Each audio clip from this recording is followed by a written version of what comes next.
बालमित्रांनो, तर आज आपल्या बोधकथेचं नाव आहे घार आणि पारधी. एका रानात एका पारध्याने पक्षी पकडण्यासाठी जाळे लावून ठेवले होते.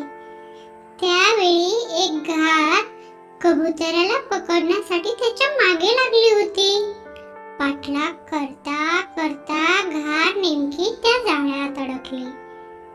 जाळ्यातून सुटका व्हावी म्हणून ती पंख फडफडून धडपड करून बाहेर निघू लागली. त्या धडपडीने ती अधिकच जाळ्यात अडकू लागली. तिच्या पंख फडकण्याचा आवाज ऐकून जवळच लपून बसलेला पारधी तिच्या जवळ आला. त्याला वाटले एखादा चांगला पक्षी जाळ्यात सापडला असेल, पण त्याला दिसली घार.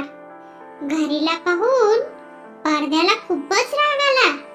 घारीला धरून तो तिला ठार मारणार. तोच घार त्याची विनवणी करून म्हणाले, पारधी दादा, हे पारधी दादा, मला नको मारू. मी काही तुझा अपराध केलेला नाही, की तुझे कसलेही नुकसान केलेले नाही. मी त्या कबुतराच्या मागे लागले होते, त्याला पकडून खाणार होते. तू मला सोडून दे. घारीचा तो कांगावा ऐकून पारधी म्हणाला, मग त्या कबुतराने तुझा काय अपराध केला?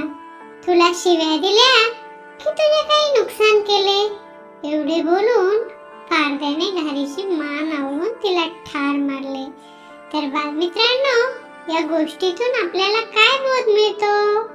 एखाद्याला विनाकारण त्रास दिल्यास शेवटी नुकसान आपलेच होते.